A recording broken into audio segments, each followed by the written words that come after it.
अस्सलाम वालेकुम, welcome to wait matters. हमारे 28वें प्रोग्राम के साथ मैं हूं आपके साथ आमना जावेद और मेरे साथ हैं हारून कृष्टी साहब। अस्सलाम वालेकुम सर। अस्सलाम वालेकुम मैम। कैसे हैं सर आप? मैं बिल्कुल ठीक ठाक, आप कैसी हैं? मैं बिल्कुल ठीक ठाक। 28वें प्रोग्राम में हम पहुंच चुके हैं। काफ़ी चीज़ें हम अपने व्यूअर्स के साथ शेयर कर चुके हैं, काफ़ी चीज़ें हैं जिनको हम रिवाइज़ करते रहते हैं।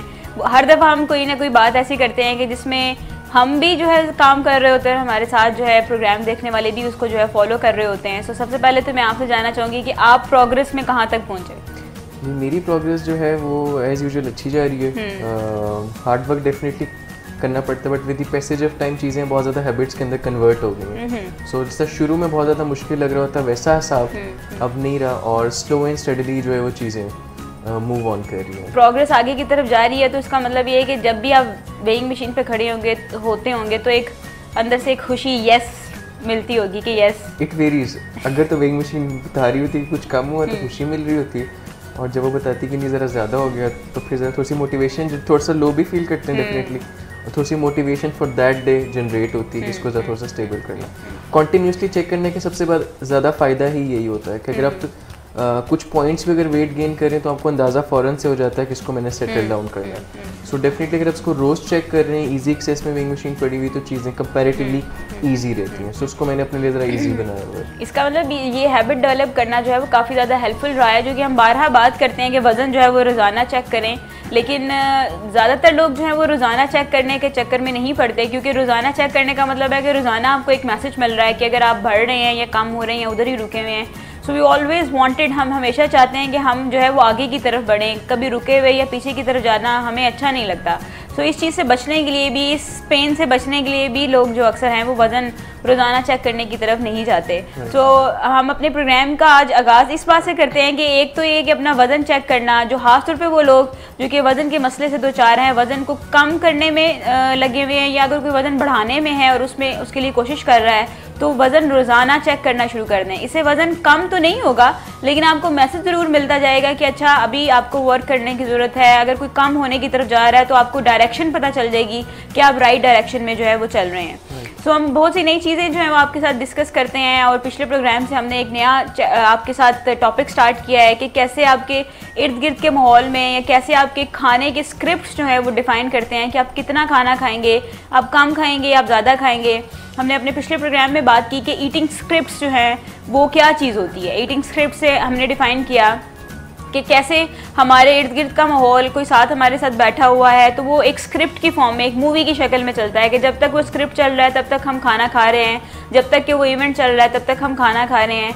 अगर किसी दोस्त के साथ बैठ के खा रहे हैं, किसी फैमिली मेम्बर के साथ, कोई टीवी का प्रोग्राम देखते हुए, कुछ भी करते हुए, तो एक स्क्रिप्ट के तौर पे चलता है कि जब वो ख़त्म होगा तो फिर हमारा खाने से भी हाथ रुक जाता है। बहुत कम लोग ऐसे हैं जो कि खाने से हाथ तब रोक पाते हैं जब उन्हें फील होता है कि हाँ मैं बस मेरा पूरा हो गया। ज़्यादातर को तब पूछा जाए तो वो कहेंगे एक्चुअली सब खा चुके हैं तो अब अच्छा नहीं लगता बैठे रहना, या फिर खाना ख़त्म हो चुका हुआ है या टाइम ख़त्म हो चुका हुआ है। सो दैट इज़ वाई हमने खाना खाना बंद कर दिया। सो इस तरह के तमाम रवैये जिनको हम कहते हैं ईटिंग स्क्रिप्ट्स, कि आपके ईटिंग स्क्रिप्ट्स क्या हैं। आपको भी हमने लास्ट प्रोग्राम में बताया कि आप लोग आइडेंटिफाई करें कि आपके ईटिंग स्क्रिप्ट्स क्या हैं, कि आप खाना खाना रोकते हैं जब कोई ऐसा ही इर्द गिर्द का आपको माहौल से कोई ट्रिगर मिले, या आप खाना खाना तभी रोक देते हैं जैसे ही आपको जो है मैसेज मिलता है कि बस आप फुल हो चुके हैं। और फुल होने के लिए ज़रूरी है कि आप पूरी कॉन्सेंट्रेशन के साथ जो है वो खाना खा रहे हो और कम से कम 20 मिनट का टाइम ले रहे हो।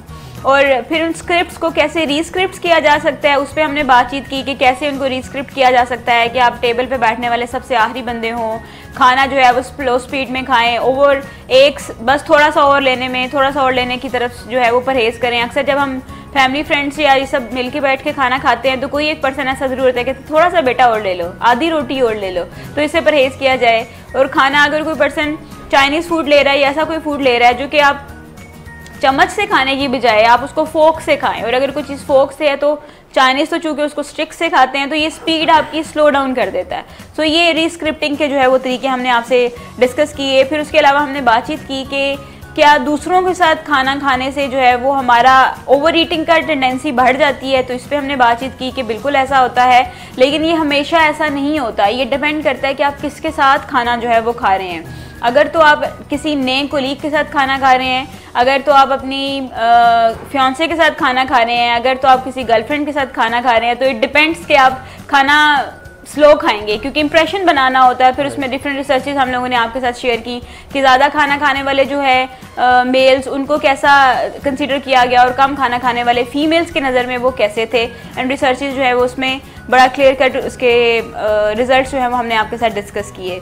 फिर इसके अलावा जो है हमने डिस्कस किया कि कैसे जो है वो जेंडर का ताल्लुक है ओवर ईट करने से। तो हमारी कल्चर में अगर देखा जाए तो मेल्स को ज़्यादा खाना खाने के साथ जो है वो लिंक किया जाता है कि लड़के ज़्यादा ही खाना खाते हैं, और लड़कियां अगर ज़्यादा खाना खा रही हैं तो उसको थोड़ा ऑड कंसीडर किया जाता है। अगर कोई मेल जो है 2 पराठे खा रहा है या 3 रोटियां खा रहा है तो दैट इज़ ओके, लेकिन अगर कोई फीमेल 2 रोटियां खा रही है या 2 पराठे खा रही है तो वो ज़रा थोड़ा सा हॉ वाली कंडीशन हो जाती है कि अच्छा ये तो कुछ ठीक नहीं है, बिकॉज ये हमारा कल्चर है जिसने कुछ चीज़ें हमारे अंदर इंड्यूस की हुई हैं। सो ये कुछ चीज़ें जो कि हमने आपके साथ लास्ट टाइम डिस्कस की कि ये सब चीज़ें मिल मिला के हमें हेल्प करती हैं कि कैसे आप अपने खाने को जो है वो ओवर ईट होने से या अंडर ईट होने से भी जो है बचा सकते हैं। जो लोग वज़न कम करने की तरफ हैं वो ओवर ईटिंग पे ध्यान दें, और इन्हीं सब चीज़ों को यूज़ करते हुए जो अपने वज़न को बढ़ाना चाहते हैं वो अपने वज़न को बढ़ा भी सकते हैं।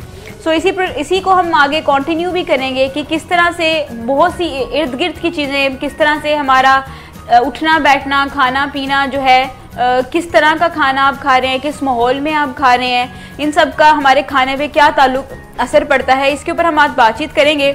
इससे पहले कि हम इसको कंटिन्यू करें, मैं सर से ये पूछना चाहूँगी कि सर आप ये बताएं कि क्या हमारा हम हर दफ़ा वेदर को डिस्कस करते हैं, तो हमारा ये वेदर हमारे आने वाले खाने के बारे में क्या प्रिडिक्ट कर रहा है? वेदर से मुझे याद आया कि आज सुबह मैं न्यूज़ देख रहा था और उसमें बता रहे थे कि जो वेदर है वो भी कुछ देर थोड़ा सा गर्म पाकिस्तान में रहेगा। स्पेसिफिकली जब कराची के बारे में बता रहे थे कि वहाँ पे टेम्परेचर बहुत ज़्यादा जो है आजकल हुआ है, आज भी वहाँ पे 40 डिग्रीज जो है उन्होंने प्रिडिक्ट किया हुआ, कहते हैं कि तकरीबन 2 दिन तक जो है ऐसे ही रहेगा। और अनफॉर्चुनेटली पंजाब साइड पे लोग बहुत ज़्यादा वेट करें कि सर्दियाँ जो हैं वो जल्दी से आएँ, और उस न्यूज़ में उन्होंने बताया कि by the end of December कहीं बारिशें होंगी तो सर्दी का ज़रा जोर ज़्यादा होगा, अदरवाइज़ हल्की ही सर्दी रहेगी। तो वो सोच के मैं ज़रा थोड़ा सा उदास था, क्योंकि काफ़ी देर से मैं कहता कि वो वेदर मौसम चेंज हो, सर्दी वगैरह है तो वो अपनी फेवरेट जैकेट्स और स्वेटर्स पहनने का मौका मिले, लेकिन लग रहा है कि इस दफ़ा ज़रा वो मौका कम मिलेगा।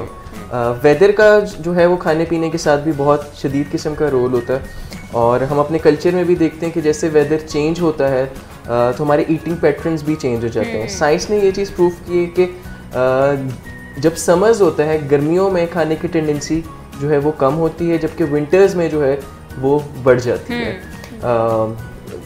मौसम में अगर बारिश वगैरह हो रही है तो अगर हम अपने कल्चर की बात करें तो समोसे पकौड़े की सेल जो है वो बहुत ज़्यादा हो जाती है, क्योंकि मौसम जो है वो कूल डाउन। तो स्पेसिफिकली अगर समर्स में ये चीज़ हो रही होती तो उसके अंदर क्योंकि बारिश वगैरह से मौसम कूल डाउन होता है तो फ़ौरन से ये चीज़ आती है।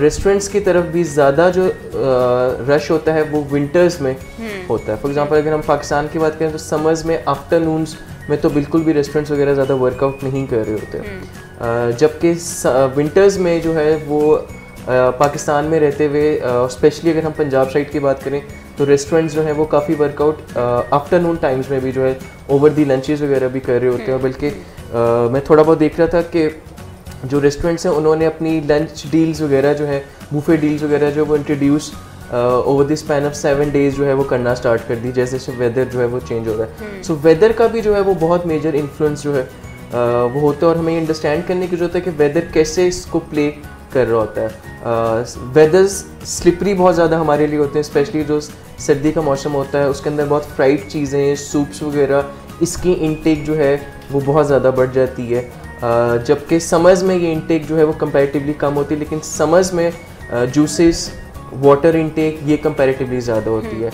विंटर्स में जाके वाटर इनटेक भी जो है वो ऑटोमेटिकली बहुत ज़्यादा कम हो जाती है, जबकि साइंस सजेस्ट करती है कि वाटर इनटेक को आपने मेंटेन करना होता है। ये बहुत इंपॉर्टेंट एस्पेक्ट था जो कि यूजुअली हम लोग जो है वो मिस कर देते हैं, क्योंकि हमें ज़्यादा प्यास नहीं लग रही होती, लेकिन हमारे कॉफ़ी इनटेक और गर्म चीज़ों की इनटेक जो है, ग्रीन टी, चाय वगैरह की इनटेक इस पार्ट में जो है वो बढ़ जाती है। और इसको अगर हम वैसे भी देखें, आजकल रेस्टोरेंट्स में एयर कंडीशंस जो हैं वो लगे होते हैं, एयर कंडीशनर्स लगे होते हैं और ठंडा माहौल होता है। तो अगर कोई ऐसा रेस्टोरेंट है कि जहाँ पे एसी अगर नहीं लगा हुआ तो वहाँ पे ज़रा खाना खाने का कोई इतना खास दिल भी नहीं कर रहा होता। अगर आप किसी बाहर जाके खाना खाने की अगर आप बात करें फास्ट फूड्स पे या ऐसा कुछ भी, इवन घर में भी जो ठंडा कमरा होता है उसमें कोशिश की जाती है कि वहाँ पे खाना खाया जाए जहाँ पे गर्मी हो। एक तो ये खाना है कि दिल नहीं करता, दूसरा ये है कि आप स्पीडली फिर खाना खाते हैं, सो वो भी जो है आपको ओवर ईट करने की तरफ जो है वो लेके जाता है। सो वेदर की जैसे जहाँ पे बात की कि हमारा भी वेदर जो है वो आइंदा जो आ रहा है वो इतनी जल्दी कोई ठंडा होने की तरफ नहीं जा रहा।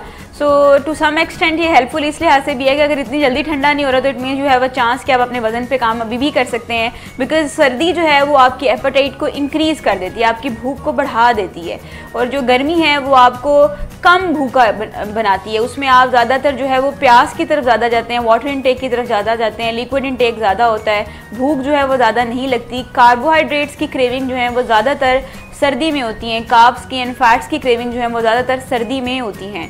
सो आपके लिए यहाँ पे एक टू सम एक्सटेंट जो है वो अच्छी खबर भी है और टू सम एक्सटेंट बुरी खबर भी है कि वेदर अगर इतनी जल्दी चेंज नहीं हो रहा तो अभी आपके पास टाइम है, क्योंकि फिर क्रेविंग्स पे जो है वो हाथ रोकना जो है, क्रेविंग्स के हाथों जो है अपने आप को बचाना मुश्किल जो है वो हो जाता है। सो इसी बात को हम आगे बढ़ाते हैं कि हमने लास्ट टाइम बात की थी स्क्रिप्ट्स के ऊपर कि जो हमारी ईटिंग स्क्रिप्ट्स हैं वो डिफरेंट चीज़ों से जुड़े हुए हैं। तो अगर इसको हम देखें, मैंने जैसे रिव्यू में भी बात की, हमारे हाइलाइट्स में बात की कि हम खाना जो है वो अगर टीवी देखते हुए खा रहे हैं, कुछ पढ़ते हुए खा रहे हैं तो इससे भी काफ़ी फ़र्क पड़ता है। तो टीवी देखने से सर खाना खाते हुए जो है वो इससे क्या इफेक्ट आता है उस पर? टीवी एक ऐसा पॉइंट है जिसको कहा जाता है कि अगर आप टीवी देखते हुए खाना खा रहे हैं तो चांसेस ट्रिपल टाइम्स बढ़ जाते हैं कि आप ट्रिपल अमाउंट में क्वांटिटी जो है वो आपकी इनटेक ज़्यादा होगी। डेफिनेटली जो चीज़ें हमारी इन्वायरमेंट में एग्जिस्ट कर रही होती है उससे काफ़ी ज़्यादा जो है वो फ़र्क पड़ रहा होता है। जैसे आप स्क्रिप्ट्स की बात कर रही होती है तो यूजुअली हम सबके ये स्क्रिप्ट्स बने हुए होते हैं, डिफरेंट टाइप के बने होते हैं। ब्रेकफास्ट स्क्रिप्ट डिफरेंट होता है, लंच स्क्रिप्ट डिफरेंट होता है, डिनर स्क्रिप्ट जो है वो डिफरेंट होता है, बट हम लोगों ने ये सारे के सारे बनाए हुए होते हैं। मल्टीटास्किंग का एक कॉन्सेप्ट है जो कि सोसाइटी में बड़ा समझा जाता है कि बड़ा कोई ज़बरदस्त सी चीज़ है और लोग बड़ा प्राउडली ये बता रहे होते हैं कि मल्टीटास्किंग जो है वो होनी चाहिए। बट साइंस इस चीज़ को कहती है कि मल्टीटास्किंग जो है वो कोई बहुत ज़बरदस्त चीज़ नहीं है। और जब मल्टीटास्किंग को फूड के साथ रिलेट किया गया तो उसमें काफ़ी जो है ख़तरनाक किस्म के नताइज जो है मिले। रिसर्चर्स ने ये बात प्रूफ की कि अप्रॉक्सीमेटली 91% लोग जो हैं वो टीवी देखते हुए खाना खाते हैं। सो इस माइनर से चेंज से आपके फूड की टेंडेंसी जो है कम हो सकती है और ट्रिपल दी अमाउंट आप ज़्यादा खाते हैं जब आप टीवी यूजुअली देखते हैं, क्योंकि आप माइंडफुल नहीं होते, आप अपना कोई फेवरेट सीज़न देख रहे होते हैं, कोई ड्रामा देख रहे होते हैं, कोई मूवी देख रहे होते हैं। सो आपका सारा जो फोकस होता है वो उस टाइम टीवी के अंदर होता है। और टीवी हम लोगों के कल्चर में बड़ा इंपॉर्टेंट रोल होता है क्योंकि हमारी one of the major entertainments में जो है वो टीवी आ रहा होता है। तो अप्रॉक्सीमेटली 91% लोग जो है वो टीवी देखते हुए खाना खा रहे होते हैं। और थोड़े से कल्चर के साथ साथ भी चीज़ ज़्यादा हो रही है कि लोग टीवी देखते हुए खाना पसंद करते हैं। डाइनिंग टेबल पे बैठ के खाना खाने का रुझान जो है वो कम हो रहा है, और अगर है भी तो वहाँ पे भी कहीं ना कहीं टीवी जो है वो अब लगा हुआ है। पहले ज़माने में ज़रा थोड़ा सा होता था कि एक टीवी लाउंज होता था, स्पेसिफिकली एक ही जगह होती थी, वहीं पे बैठ के सब खाते थे, लेकिन अब हर रूम्स में जो है वो टीवी होता है। सो इसकी वजह से खाने का रुझान भी जो है वो बढ़ रहा है। अप्रॉक्सीमेटली 62% लोग जो हैं वो बैठ के खाना खाते हैं। अप्रॉक्सीमेटली कि 62% जो है वो आराम से बैठ के और वो खाना खाते हैं, लेकिन फिर भी वो टाइम कंस्ट्रेंट जो 20 मिनट्स की हम डिफाइन करते हैं उसको वो फॉलो नहीं कर सक रहे होते हैं। 35% लोग जो है वो ऑफिस टेबल के ऊपर काम करते हुए जो है वो खाना खा रहे होते हैं, बिकॉज टाइम कम होता है, लंच ब्रेक होती है, खाना भी होता है, तो सैंडविच वगैरह या अपना मील वगैरह लंच मंगवा के उस टेबल के ऊपर बैठ के वो किसी डाइनिंग टेबल वगैरह पे या कोई अगर ऐसा एरिया बना भी तो वहाँ पे जाना प्रेफर नहीं करते हैं, विच इज़ अगेन रॉन्ग। ये सारी मल्टीटास्किंग जो है वो हो रही होती है। और 26% जो है वो ड्राइव करते हुए खाना खा रहे होते हैं, which is definitely very dangerous as well. लेकिन हमें लग रहा होता है कि नहीं ये चीज़ ईजी है, बट अगर हम स्पेसिफिकली फूड के एरियाज में इन सब पॉइंट्स को हम देखें तो ये सारे के सारा हमारे वेट को गेन करने में हेल्प आउट कर रहे होते हैं, क्योंकि हमारा एक्चुअली मल्टीटास्किंग मतलब होता है कि फोकस आपका डाइवर्ट हो रहा होता है। अब खाने की क्योंकि हैबिट बननी हुई होती है, जब चीज़ें हैबिट के अंदर कन्वर्ट हो जाती है तो हमारा फोकस जो है वो दूसरी चीज़ के ऊपर। जैसे अगर आप ड्राइव कर रहे हैं सो आपकी ज़्यादा टेंडेंसी फोकस जो है वो ड्राइविंग के ऊपर होगी रादर देन खाने के ऊपर, क्योंकि वो आपकी बहुत स्ट्रांगली हैबिट जो है वो बनी है और इसके अंदर जो है फिर ज़्यादा खाना खाने के चांसेस जो है वो बन जाते हैं। सो मील मल्टीटास्किंग जो है वो हाईली नॉट रिकमेंडेड है। बिल्कुल ऐसा है, जैसे सर ने बताया कि मील मल्टीटास्किंग इसको कहा जाता है कि अगर आप टीवी देख रहे हैं या अगर आप मोबाइल फ़ोन का यूज़ कर रहे हैं, मूवी देख रहे हैं, कोई नॉवल पढ़ रहे हैं, इवन अगर आप हमारा प्रोग्राम देखते हुए साथ कुछ खा रहे हैं, तो जब तक प्रोग्राम एंड नहीं होता तब तक अगर आप खाते रहेंगे तो हो सकता है तब तक आप ओवर ईट कर चुके हुए हों। सिमिलरली अगर आप कोई बुक पढ़ रहे हैं तो बुक का कोई नॉवल, अपना इंटरेस्ट, अपनी पसंद का कोई नॉवल पढ़ रहे हैं, कोई स्टोरी पढ़ रहे हैं, तो जब तक कि वो स्टोरी एंड की तरफ नहीं चली जाती, हो सकता है तब तक आप जो है वो ओवर ईट जो है वो कर चुके हुए हों। सिमिलरली अगर आप रेडियो पे कोई प्रोग्राम सुन रहे हैं, मूवी गाड़ी चलाते हुए अगर आप साथ कुछ खा रहे हैं, तो जब तक आप अपनी डेस्टिनेशन पे नहीं पहुंचते हो, अगर कुछ खाना ऐसा है तो वो आप साथ साथ खाते जाएंगे। सो ओवर ईट होने के चांसेस जो हैं वो बढ़ जाते हैं, क्योंकि हमने अपने प्रोग्राम में पहले भी बताया था कि हमारा स्टमक, हमारा मैदा जो है वो इस बात को काउंट नहीं कर सकता कि हम कितना खा चुके हैं।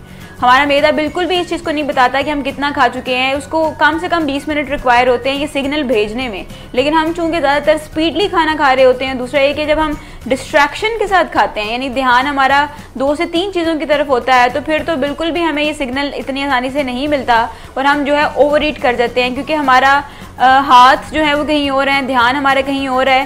सो हमें ये सिग्नल बिल्कुल भी नहीं मिलता कि आप कितना खा चुके हैं और अब इस पे रोकने की ज़रूरत है। अगर डेस्टिनेशन पे नहीं भी पहुंचे तो उससे पहले ही खाना साइड पे रखा जा सकता है। अगर बुक ख़त्म नहीं भी हुई लेकिन चूंकि फुल हो गए हैं तो खाना जो है वो छोड़ दिया जाए। प्रोग्राम देखते हुए अगर आप खाना खा रहे हैं, मोबाइल यूज़ करते हुए खाना खा रहे हैं, तो अगर आपका ध्यान जो है वो पूरा सिर्फ खाने की तरफ होगा तो फिर आप जो है खाने से अपना हाथ रोक सकते हैं। तो जैसे जहाँ पे हम बात कर रहे हैं कि ब्रेक्स की बात कर रहे हैं, वहाँ पे हमें भी एक ब्रेक का सिग्नल मिला है, तो हम ब्रेक से वापस आते हैं, देन इस बात को कंटिन्यू करते हैं।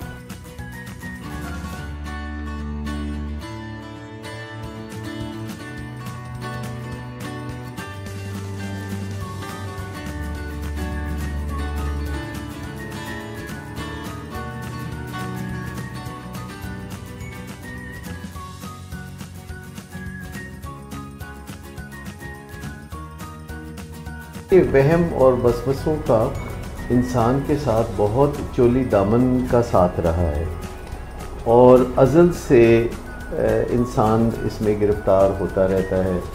और एक सही भी थी बहुत पहले जो कि ये थी कि वहम का इलाज तो लुकमान हकीम के पास भी नहीं। अब मुझे नहीं पता लुकमान हकीम कौन थे और कहाँ थे, लेकिन मुझे ये बताया कि आज की दुनिया में जो सेल्फ डायरेक्टेड बिहेवियर थेरेपी है या कॉग्निटिव बिहेवियर थेरेपी, उसके ज़रिए OCD या वहम और वसवसों के साथ बड़ी कामयाबी से आप निपट सकते हैं और अपनी ज़िंदगी की तामीर नौ कर सकते हैं।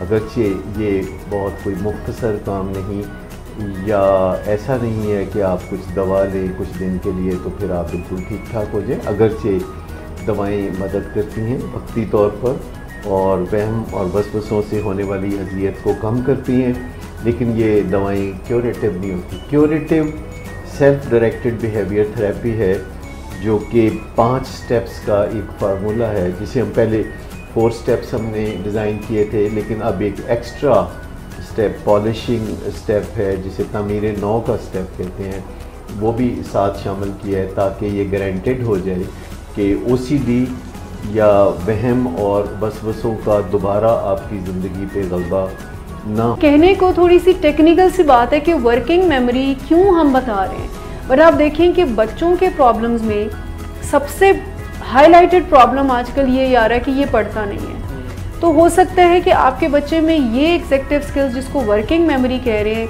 ये एज अ वीकनेस एग्जिस्ट कर रही हो और आप उसको इमोशनल और बिहेवियरल लेवल पर ले रहे हो, यानी आप बच्चों को ये समझ रहे हो कि ये जानबूझकर ऐसा कर रहा है। हो सकता है कि एक्चुअली में रिकॉल करने की उनकी कैपेसिटी ना हो, एक्चुअली में ये जो स्किल है जिसको हम वर्किंग मेमोरी कह रहे हैं ये वो उनके अंदर एज अ वीकनेस एग्जिस्ट कर रही है। जो हमने शॉपिंग वाली बात की, तो इसमें ऐसा नहीं है कि ये सिर्फ कोई कैलकुलेशंस की हद तक मामला है, ये मामला उससे भी ज़्यादा कॉम्प्लेक्स है। यानी कि पुराने तजर्बात को वहाँ जाना, पुरानी सिचुएशन में अपनी गलती पहचान सकना और फिर उससे सीखना और अभी मौजूदा हालात में क्या करना है, ये सब वर्किंग मेमोरी की मदद से हो रहा है। बिल्कुल।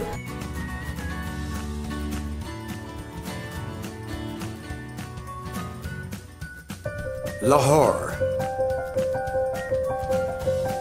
Karachi, Islamabad, Murray.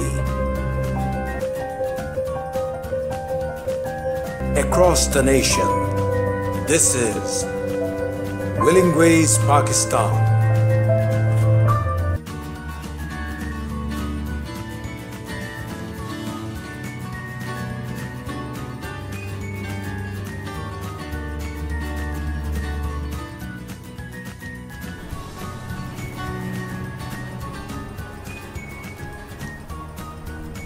Welcome back to the program. Break पे जाने से पहले हम बात कर रहे थे कि किस तरह से जो है टीवी देखते हुए, रेडियो सुनते हुए, प्रोग्राम देखते हुए, कोई बुक पढ़ते हुए, कोई नॉवल पढ़ते हुए, या फिर आप कार ड्राइव कर रहे हो तो खाना जो है वो कैसे ओवर ईट किया हो जाता है, और अगर आप खाना खा रहे हैं तो उस टाइम पे टेंडेंसी ज़्यादा है कि आप ओवर ईट हो जाएंगे। जहाँ पे हम बात कर रहे थे कि टीवी देखते हुए ओवर ईट करने के चांसेस बढ़ जाते हैं, तो इसको रिसर्चेस भी बताती हैं। हम अपने एक प्रोग्राम में डिस्कस भी कर चुके हैं इसको कि बच्चों में आजकल जो ओबेसिटी के चांसेस हैं वो बढ़ गए हैं। बच्चों में चाइल्डहुड ओबेसिटी जो है वो काफ़ी बड़ा एक फैक्टर बन चुका, एक बहुत बड़ा एक प्रॉब्लम बन चुका है, और उसमें बहुत बड़ा फैक्टर जो रोल प्ले करता है उसमें टेलीविज़न का देखना है। बच्चे ज़्यादातर अगर आप देखें तो टीवी के सामने बैठ के खाना खा रहे होते हैं। अब जहाँ पे थोड़ा सा अगर इसको फर्दर मैं क्लियर करूँ तो वो इस तरीके से कि जो लोग ज़्यादा टीवी देख रहे हैं इसका मतलब ये है कि वो ज़्यादा ओवर ईट करने के चांसेस ज़्यादा हैं, क्योंकि वो ज़्यादा मूव नहीं कर रहे, ज़्यादा जो है वो किसी हेल्दी एक्टिविटी में इन्वॉल्व नहीं है, ज़्यादा इधर उधर नहीं चल रहे।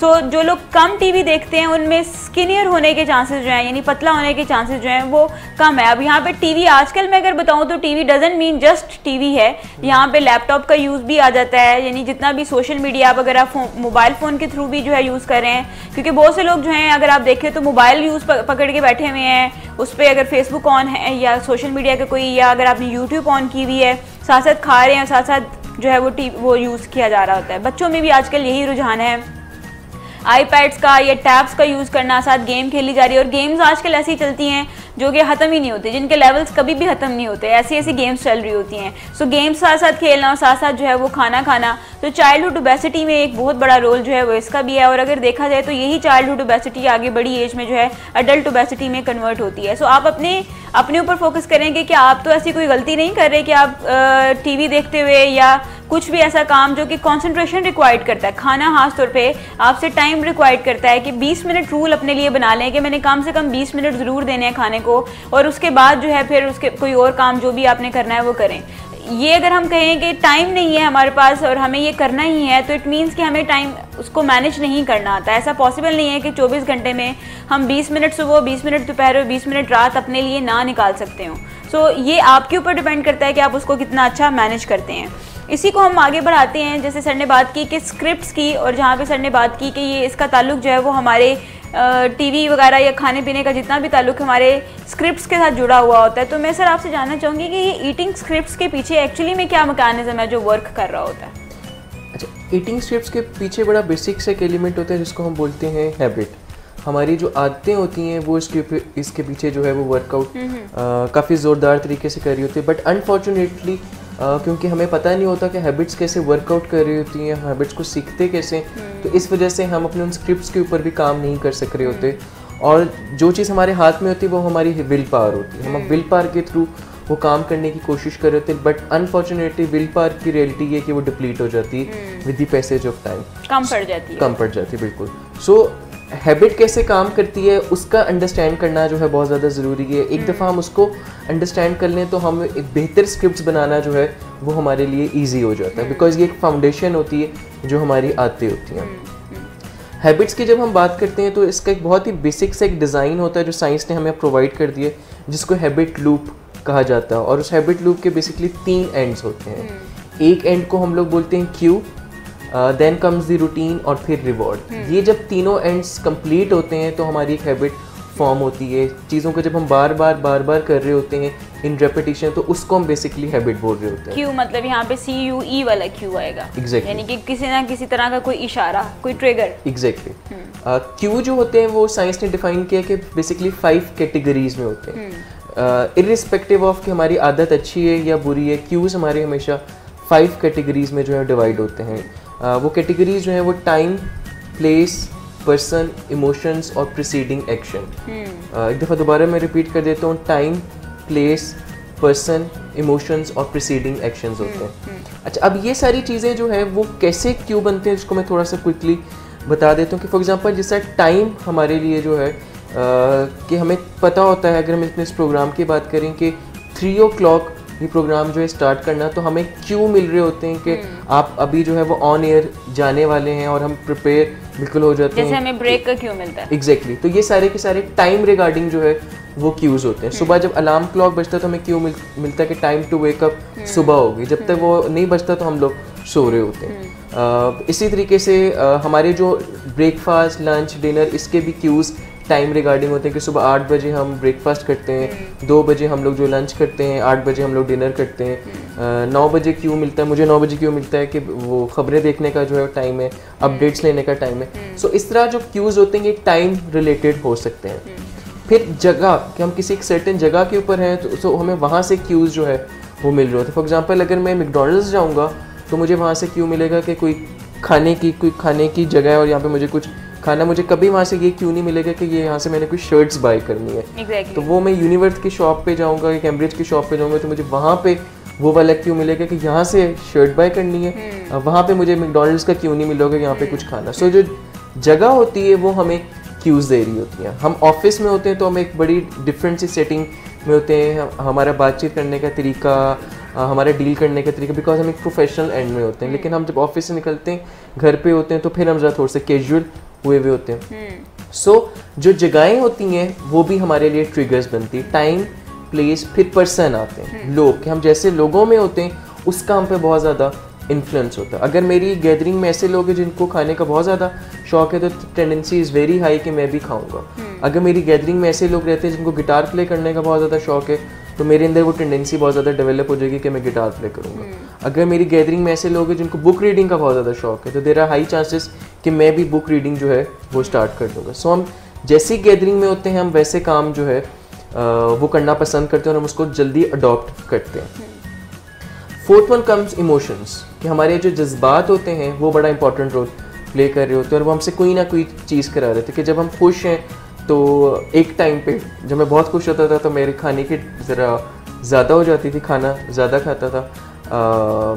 या डिफरेंट एक्सप्रेशन होता है कि जब लोग बहुत खुश होते हैं उसमें बहुत से होते हैं जो लॉन्ग ड्राइव पे चले जाते हैं या वो दोस्तों के पास चले जाते हैं या फ़ोन पे किसी से बात करते हैं। सो डिफरेंट एक्सप्रेशंस जो हैं वो आप यूज़ कर रहे होते हैं। आप बहुत लो फील कर रहे हैं तो आप आइसोलेट हो जाते हैं, बातचीत किसी से नहीं करते। सॉन्ग की चॉइस जो है वो वेरी करना स्टार्ट करते हैं। If you are very happy तो आप हाई म्यूज़िक, लाउड म्यूज़िक जो है वो सुनना पसंद करते हैं। जब आप आइसोलेशन में चले जाते हैं, जब लो मूड में होते हैं तो आप स्लो म्यूज़िक जो है उसको सुन रहे होते हैं। सो time, place, person, emotions and lastly is preceding actions, कि कोई चीज़ पहले हुई होती है जिसके बाद जो है आप कुछ करते हैं। प्रोसीड का मतलब होता है आगे बढ़ना, जिस तरह वेडिंग प्रोसेशन होता है वो आगे बढ़ रहा होता है, या मॉब के बारे में कहते हैं कि वो प्रोसीड कर रहा है। जबकि प्रीसीड का मतलब होता है कि पहले, कि कोई चीज़ ऐसी हुई है जिसे आपको फ़ौरन से ट्रिगर मिला और फिर कोई एक्शन जो है वो लिया गया। सो ये बेसिकली 5 कैटेगरीज होती है जिनको हम क्यूज बोल रहे थे। क्यू हमेशा इन्हीं कैटेगरीज में से होंगे, वो इंडिविजुअल लेवल पे अप्लाई हो सकते हैं या इन कॉम्बिनेशन वो होंगे। सो हमारे जो खाने पीने वाले क्यूज है, कि specifically talking about food intake और जिस रिगार्डिंग हम लोग प्रोग्राम करते हैं, तो वो भी क्यूज इनमें से ही कोई होगा। टाइम, प्लेस, पर्सन, हमारे इमोशंस या कोई प्रीसीडिंग एक्शन जो है वो ऐसे हुआ था। यहाँ पे जैसे आपने बात की कि time, place, person, emotions and preceding actions, तो मैं थोड़ा सा आई गेस ऐड ऑन करूँगी इसमें कि टाइम यहाँ पे सिर्फ सुबह, दोपहर, शाम नहीं है। यहाँ पे टाइम सर्दी और गर्मी को भी कंसिडर किया जा रहा है कि ये आपको क्यों दे रहा है कि अच्छा सर्दियों का मौसम आ रहा है तो अब इस तरह से जो है वो चलेगा। फिर उसमें अगर फर्दर हम टाइम को अगर देखें कि सर्दियों में सुबह के टाइम और शाम के टाइम एंड रात के टाइम क्या क्या चीज़ें जो हैं ये आपको क्यों मिल रहा होता है कि अच्छा इस टाइम पे ये खाया जाए, इस टाइम पे ये खाया जाए एंड सो ऑन। इसी तरीके से टाइम रेनी वेदर के लिहाज से हो सकता है, गर्म मौसम के लिहाज से हो सकता है।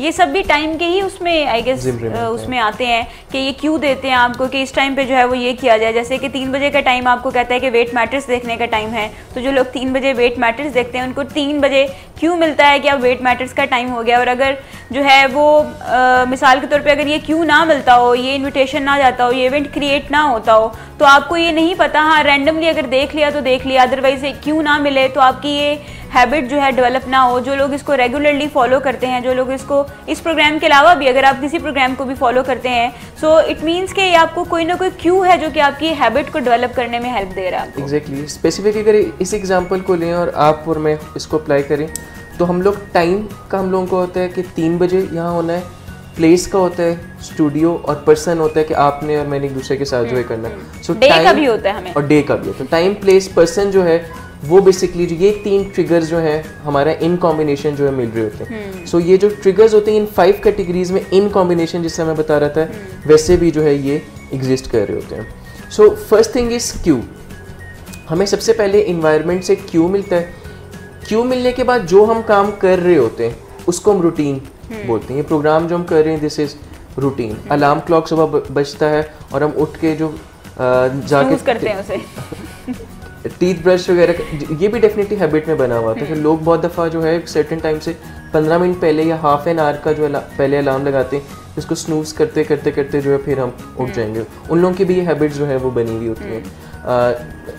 पर्सन किसी लोगों के साथ हैं, सो मैं अगर आप और मैं मैकडॉनल्ड्स गए हैं तो हमें ट्रिगर मिलेगा यहाँ पे कुछ खाना, तो वो जो हमें ट्रिगर मिला और जो फिर हमने खाया दैट इज़ रूटीन। कि हम शॉपिंग करने के लिए गए, ट्रिगर मिला कि कोई चीज़ बाय कर लो, फिर हम वो बाय कर लेते हैं, दैट इज़ रूटीन के अंदर ये चीज़ें आती होती हैं। सो क्यू के बाद हम फॉलो करते हैं रूटीन। अच्छा, eventually the last one is the most important one, that is reward. कि हमें रिवॉर्ड उससे क्या मिल रहा है वो डिफाइन करना बहुत ज़्यादा ज़रूरी है। अगर तो हमें उस चीज़ से रिवॉर्ड नहीं मिल रहा है तो फिर हम उस चीज़ को फॉलो नहीं करेंगे, वो हमारी हैबिट में कन्वर्ट नहीं होगी। लेकिन अगर हमें उससे रिवॉर्ड मिल रहा है तो हम इस चीज़ को कंटिन्यू करेंगे। और बहुत दफ़ा आपको अपने रिवॉर्ड्स को एक्सपेरिमेंट, ट्रायल एंड एरर करने पड़ते हैं। एक रिवॉर्ड को अटैच करना पड़ता है, एक रिवॉर्ड को दूसरे को, तीसरे को, और फिर जाके उसमें से कोई एक फिट इन जो है वो होता है। फॉर एग्जाम्पल, जब मैं वॉक करना इनिशियली स्टार्ट किया था तो बहुत विल पावर के साथ, विल पावर पे बहुत ज़्यादा जो है वो जोर डाला हुआ था।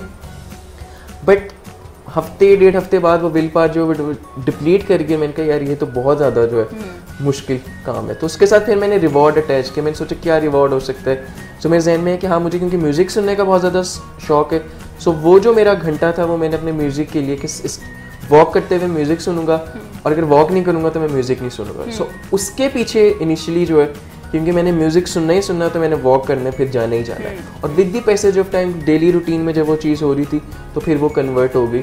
ऑल्दो कि म्यूज़िक अब भी मैं सुनता हूँ, बट अब वो इतना मुश्किल जो है वो नहीं लग रहा होता। अब वॉक करने में मज़ा भी आ रहा होता है। इसी तरीके से आई न्यू समवन जिनको वॉक करने में इसी तरह प्रॉब्लम होती थी और उनको सूप्स और बारबेक्यू बहुत ज़्यादा पसंद होता था। तो उन्होंने इस चीज़ को अटैच किया कि मॉर्निंग वॉक के बाद मैं आके अपना फेवरेट सूप और बारबेक्यू जो है वो लूँगी, और अगर मैं ये नहीं करूँगी तो मैं ये नहीं लूँगी। सो इनिशियली हमें अपने रिवॉर्ड्स को डिफाइन प्रॉपर करने की, फॉर एग्जांपल जो चीज़ मेरे लिए रिवॉर्ड है वो शायद आपके लिए रिवॉर्ड ना हो। मैं आपको सजेस्ट कर सकती हूँ लेकिन शायद वो आपके लिए रिवॉर्ड नहीं बनेगी।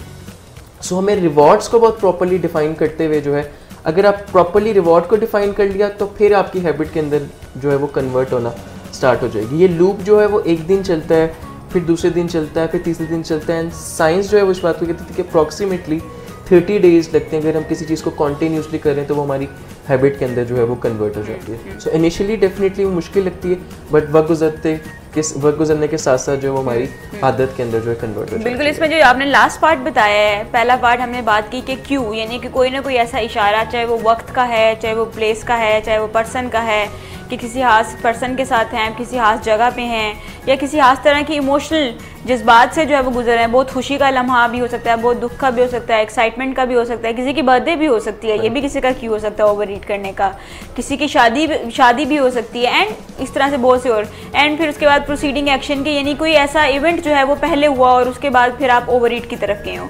सो ये सारे के सारे वो इशारे हैं जो कि आपको डेफिनेटली इन्हीं 4-5 में से कोई ऐसी चीज़ है जो कि आपको लीड करती है ओवर ईट की तरफ। फिर उसके बाद दूसरे नंबर पे आती है रूटीन, यानी कि आप वो करते हैं कि नहीं करते। मिसाल के तौर पे अगर मैं और सर जो है, जैसे सर ने एग्जांपल दी कि हम मैकडॉनल्ड्स जाते हैं और हमारी रूटीन ये है कि हम जब जाते हैं तो फिर हम कुछ लेते हैं और खाते हैं, और उसके बाद रिवॉर्ड हमें अगर मिलता है कि हमें मज़ा आता है, तो फिर ये हमारी एक आदत बन जाएगी कि हम जब भी जाएंगे हम बाय करेंगे और खाएंगे और फिर हमें मज़ा आएगा। लेकिन अगर हम जाते हैं और सिर्फ देखते हैं और देख के वापस आ जाते हैं तो हमारी आदत ये बनी है कि हम नहीं लेंगे। वैसे बड़ा मुश्किल काम है, ये मुश्किल काम है, बिल्कुल ऐसा है। इसके साथ एक चीज़ मैं अगर और ऐड ऑन करूँ, मिसाल के तौर पे हम जाते हैं लेते हैं, खाते हैं और उसके बाद मज़ा तो आता है, लेकिन जैसे हम देखते हैं कि हमारा वज़न जो कि हमने बड़ी मेहनत से कम किया था वो बढ़ गया है, तो वो हमारे लिए बिल्कुल रिवॉर्डिंग नहीं है। अब वो रिवॉर्डिंग नहीं है तो फिर इसका मतलब ये है कि हमारी नेक्स्ट टाइम हमारी होगी कि या तो हम जाएँ ना, और अगर हम जा रहे हैं तो फिर हम बाय वो नहीं करेंगे जो कि हमने पहले बाय किया था। सो इसी तरीके से आपकी हैबिट्स जो हैं वो आप ट्रायल एंड एरर के थ्रू जो है वो अपनी आदतें जो हैं वो बनाते हैं, और आप देखते हैं कि क्या चीज़ करने से मुझे फ़ायदा हुआ और क्या चीज़ छोड़ने से जो है वो मुझे फ़ायदा हुआ।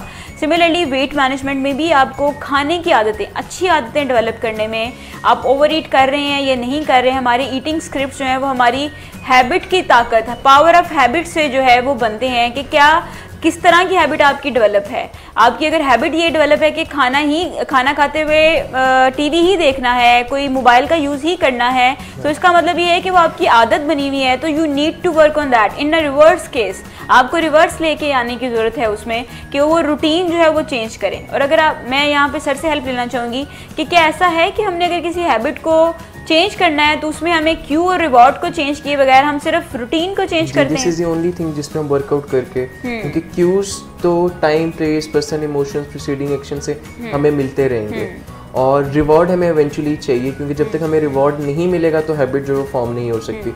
सो आप अपने जो ट्रिगर्स हैं और अपने रिवॉर्ड को तो चेंज नहीं कर सकते, बट आप रूटीन के ऊपर वर्कआउट करके न्यू हैबिट को जो है वो इनकलकेट कर सकते हैं। बिल्कुल ऐसा है। इसको हम कंटिन्यू करते हैं, इस बात को आगे बढ़ाएंगे, लेकिन इससे पहले कि हम इसको कंटिन्यू करें हमें क्यों मिल चुका है ब्रेक का। ब्रेक लेते हैं, ब्रेक से वापस आते हैं, देन फिर कंटिन्यू करते हैं।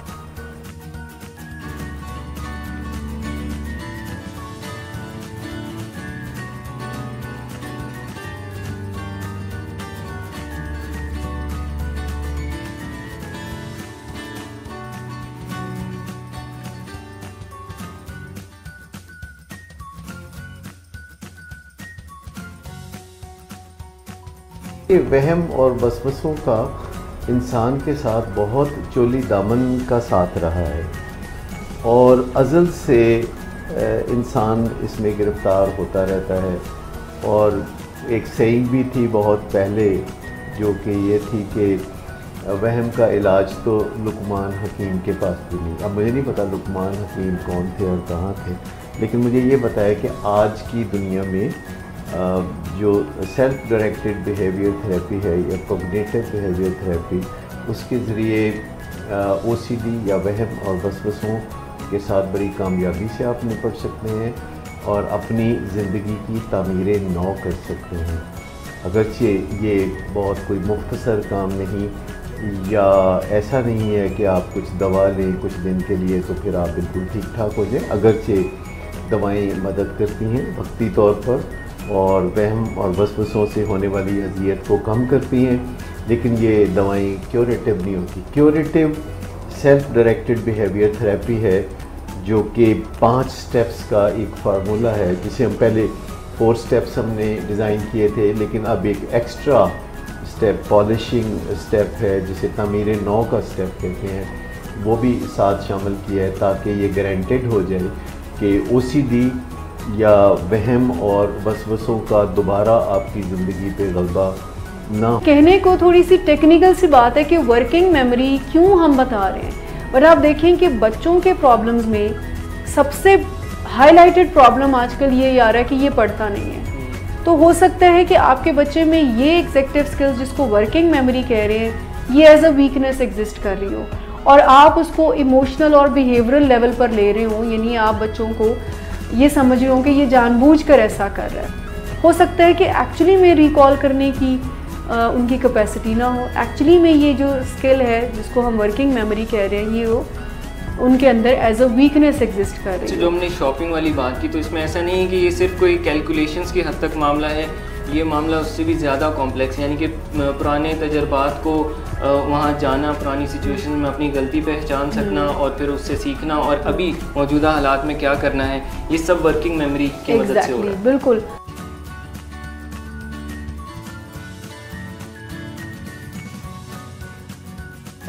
Lahore, Karachi, Islamabad, Murray. Across the nation, This is Willing Ways, Pakistan.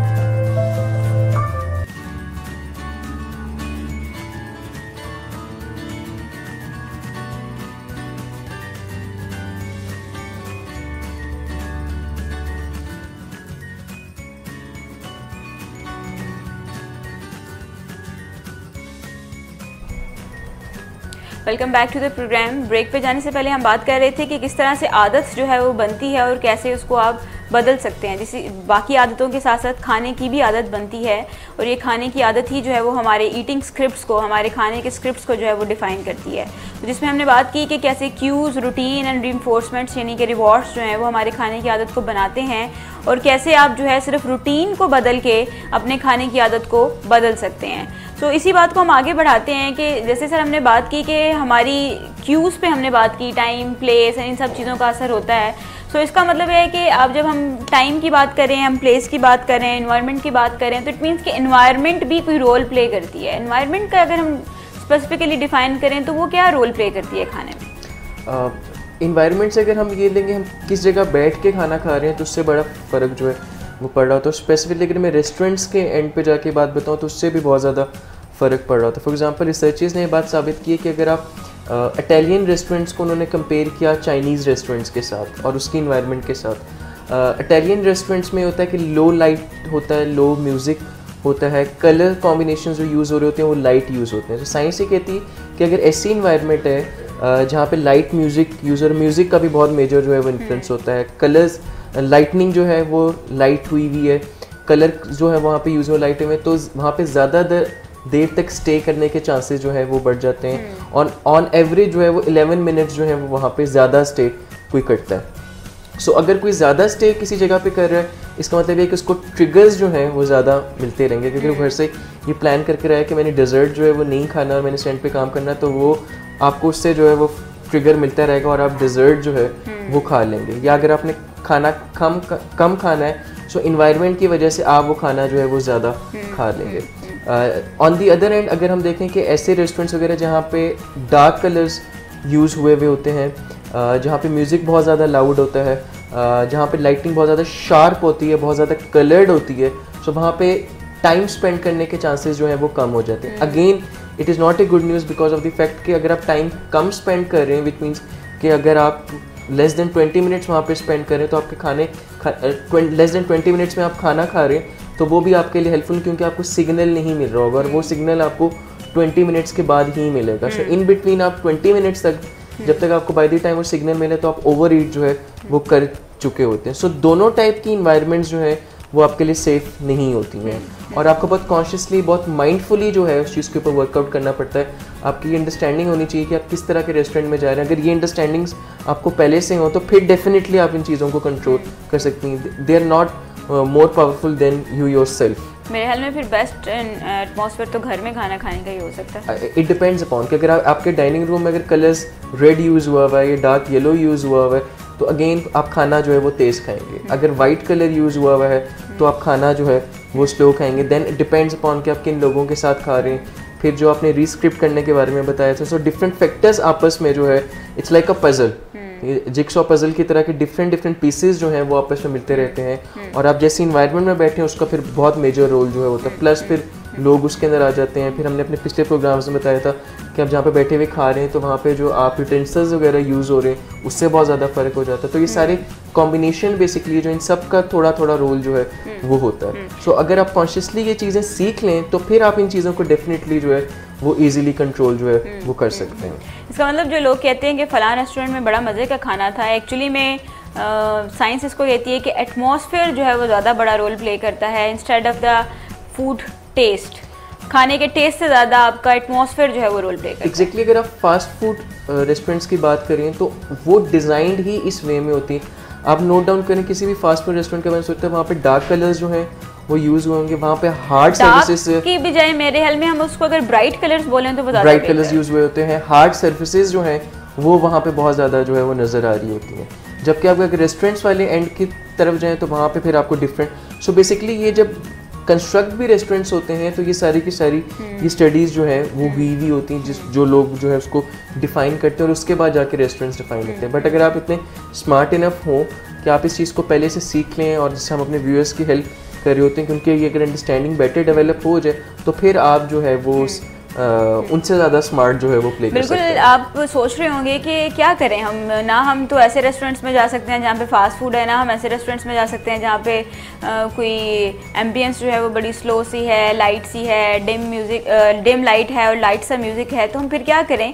आप बिल्कुल जा सकते हैं, आप फास्ट फूड में भी जा सकते हैं, आप ऐसे ही रेस्टोरेंट्स में भी जा सकते हैं कि जहाँ पे म्यूज़िक आहिस्ता सा चल रहा है और डिम लाइट जो है वो है और डार्क सा इन्वायरमेंट अगर है। लेकिन अगर जहाँ पे आपको ये पता होगा, रूल ऑफ द थंब के you have to spend 20 minutes, और 20 मिनट जब आप स्पेंड कर लेंगे, साथ साथ अगर आप रूल ऑफ द थंब ये बना लें कि आपको 2 ही कोई चीज़ें चूज़ करनी है अपने लिए, बजाय इसके कि आप 4-5 चीज़ें जो है वो ऑर्डर करें, क्योंकि जब आप ऐसे इन्वायरमेंट में बैठे हैं जहाँ पे बड़ा अच्छा माहौल है, बड़ा ज़बरदस्त सा म्यूज़िक अच्छा सा चल रहा है, फिर उसके बाद लाइट भी अच्छी है, धीमी सी है, जो कि आपको रिलैक्स बनाएगी, तो जितनी रिलैक्सिंग इन्वायरमेंट होगी उतना ही ज़्यादा ऑर्डर लंबा करने के चांसेस हो जाते हैं। फिर उसके बाद जितना ज़्यादा आपको प्रोटोकॉल वहाँ पे दिया जा रहा होता है, अगर आप खुद भी नोट करें कि अगर बार बार आपसे आके पूछा जाए कि और कुछ चाहिए और कुछ चाहिए, तो समटाइम्स बंदा कहता है कि कुछ मंगवा ही लेते हैं। बड़ी दफ़ा आगे उसने पूछ लिया कि क्या चाहिए आपको, तो कुछ ना भी चाहिए तो हम कहते हैं कि ऐसा करो कि एक प्लेट सलाद कुछ और ले आओ, ख़त्म हो गया वो सलाद। सो ये सारी चीज़ें मिल मिला के आपके ब्रेन को अफेक्ट कर रही होती हैं, और हमारा प्रोग्राम बेसिकली आपको ट्रेन ही आपके ब्रेन को करने के लिए है। कोई शॉर्टकट यहाँ पे नहीं है, हमारा ब्रेन ढूंढता है शॉर्टकट्स, लेकिन अनफॉर्चुनेटली वेट मैनेजमेंट में जो है शॉर्टकट्स ज़्यादा आपके लिए हेल्पफुल नहीं होते, बिकॉज़ ये कोई ऐसा मसला नहीं है जो कि शॉर्ट टर्म के लिए आप उसको सॉल्व करें। अगर तो शॉर्ट टर्म गोल नहीं है, अगर तो ये लॉन्ग टर्म गोल है, तो फिर आपको किसी ऐसे ही पार्ट को ट्रेन करने की ज़रूरत है जो कि लॉन्ग टर्म में आपको हेल्प करेगा कि आप कैसे अपने आप को बेहतर बना सकते हैं। सो जहाँ पे हमने बात की इन्वायरमेंट की, तो ये चीज़ अपनी ज़हन में रखें कि आप अगर नोट करेंगे तो खाने में ऑलमोस्ट एक जैसे ही टेस्ट होगा, लेकिन आपका एटमॉस्फेयर बहुत बड़ा रोल प्ले करेगा। वही खाना अगर आप बड़े अच्छे एटमॉस्फेयर में खा रहे हैं तो उसका टेस्ट डिफरेंट है, जहाँ पे आपको बड़ा एक अच्छी सर्विस अवेलेबल है। आप अगर देखें तो खाने में जब वो एंड पे आपसे वो लेते हैं, फीडबैक लेते हैं, तो उसमें सिर्फ टेस्ट नहीं पूछा होता, उन्होंने एटमॉस्फेयर पूछी होती है, उन्होंने जो है एम्बियंस पूछी होती है, स्टाफ का बिहेवियर पूछा होता है, हर चीज़ वो ओवरऑल जो है वो पूछते हैं। सो ये सब चीज़ें इट मीन्स कि दे मैटर। और वही खाना अगर आप घर ला के खाएंगे तो आप कहेंगे इससे अच्छा तो मैं खुद बना सकता था, या इससे अच्छा तो मैं खुद बना सकती थी। अक्सर अम्मियाँ ये कहती भी हैं कि एने पैसे उत्थे ला देते ने, मनु देंदे मैं बना देंदी। सो द थिंग इज़ कि सिर्फ और सिर्फ खाने का टेस्ट नहीं, ये सब चीज़ें मिल मिला के आपको इस ट्रैक में लेके आती हैं कि आप खाना ज़्यादा खाने की तरफ जाएं। और हमारा एटमॉस्फेयर जो है वो काफ़ी बड़ा जो है इसमें रोल प्ले करता है। एटमॉस्फेयर से मुराद ये है कि हमारा खाने पीने का, जिस जगह पे बैठ के हम खा रहे हैं उसका माहौल। फिर इसके साथ साथ जो चीज़ मैं यहाँ पे ऐड ऑन करना चाहूँगी कि खाने की खुशबू जो है that matters a lot. French जो है वो कहते हैं कि आपके खाने को जो है वो आपकी सबसे पहले आप खाना अपने आँखों के साथ टेस्ट करते हैं। वो कहते हैं कि जो you first taste the food with your eyes, जबकि अब रीसेंट स्टडीज़ वो कहती हैं कि आप जो खाने की स्मेल है ये आपकी क्रेविंग्स को या भूख को जो है वो बढ़ा देती है, क्योंकि इसका डायरेक्टली ताल्लुक जो है वो आपके स्टमक के साथ होता है। जितना खाने की खुशबू जो है वो अच्छी होती है, उतनी ज़्यादा आपकी क्रेविंग्स फूड की जो है वो बढ़ना शुरू हो जाती हैं। सो अगर इसको देखें तो छोटे बच्चे जिन्हें अगर कुछ खाना पसंद ना हो और उन्हें खाना पड़ जाए तो वो ज़्यादातर नाक बंद करके जो है वो खाएंगे, या मुंह बना के। अगर हमें भी कोई खाना पसंद ना आए तो हमारा ज़्यादा मुंह जो है ऐसे अजीब सा बनता है और नाक जो है वो बंद करते हैं, बिकॉज़ जो ऑर्डर है खाने का, जो खुशबू है खाने की, ये हमारा डायरेक्ट लिंक इसका हमारे स्टमक के साथ होता है। सो ये भी, इस चीज़ को भी जो है वो मद्देनज़र रखना ज़रूरी है कि अगर किसी खाने की आप चाहते हैं कि इसको ज़्यादा खाएं तो उसकी खुशबू भी जो है वो मैटर करनी चाहिए। और अगर किसी खाने की खुशबू अच्छी नहीं है, टेस्ट चाहे जैसा भी है, तो उसको ज़्यादा खाने के चांसेस जो हैं वो कम हो जाते हैं। सो ये सब चीज़ें मिलके आपकी इन्वायरमेंट, खाने की खुशबू, ये सब चीज़ें जो हैं वो आपको हेल्प करती हैं कि आप कितना खाना खाएं। इसका मतलब बिल्कुल नहीं है कि आप बदमज़ा या बदबू वाला खाना खाएं। इसका मतलब ये है कि जब आपको ये पता होगा तो आप ये कर सकते हैं कि अच्छा ये खाने की खुशबू बहुत अच्छी है, इट मीन्स कि आई कैन ओवर ईट, मैं ज़्यादा खाना खा सकता हूँ या खा सकती हूँ, अगर तो आप इस मसले से दो चार हैं। सो आप पहले से इस चीज़ की तैयारी करके रखें कि खाने की खुशबू बड़ी अच्छी चल रही है तो आज मैंने इतना ही खाना है, और अपने इर्द गिर्द जो लोग हैं उनको बता दें कि अगर मैं दूसरी दफ़ा प्लेट में डालने की कोशिश करूं तो काइंडली मुझे बता दीजिएगा कि आप ओवर ईट कर रहे हैं। सब चीज़ें, सब टूल जो हैं वो आपको हेल्प करेंगे कि आप अपने आप को ज़्यादा वज़न से जो है वो बचा सकते हैं। सिर्फ खाना छोड़ देना है आपको ज़्यादा वज़न से जो है वो दूर नहीं रख सकता, लेकिन खाना छोड़ना कैसे है और उसको छोड़े कैसे रखना है ये आपको हेल्प करेगा। सो उम्मीद करते हैं कि आज के प्रोग्राम में आपने कुछ एक चीज़ जो है वो ज़रूर नहीं सीखी होगी, जबकि हमने बहुत सी चीज़ें शेयर की हैं। और उम्मीद करते हैं कि इस तरह से आप हमारा प्रोग्राम देखते रहेंगे, इसे दूसरों तक पहुंचाते रहेंगे और इससे ख़ुद भी सीखेंगे और दूसरे लोगों को भी जो है वो सीखने का मौका देंगे। इसी के साथ आपसे आज के प्रोग्राम में से इजाज़त चाहते हैं। इंशाल्लाह नेक्स्ट थर्सडे को नए टॉपिक के साथ मैं और हारून साहब फिर से आपके साथ हाजिर होंगे। तब तक के लिए अपना बहुत सा ख्याल रखिएगा। अल्लाह हाफ़िज़।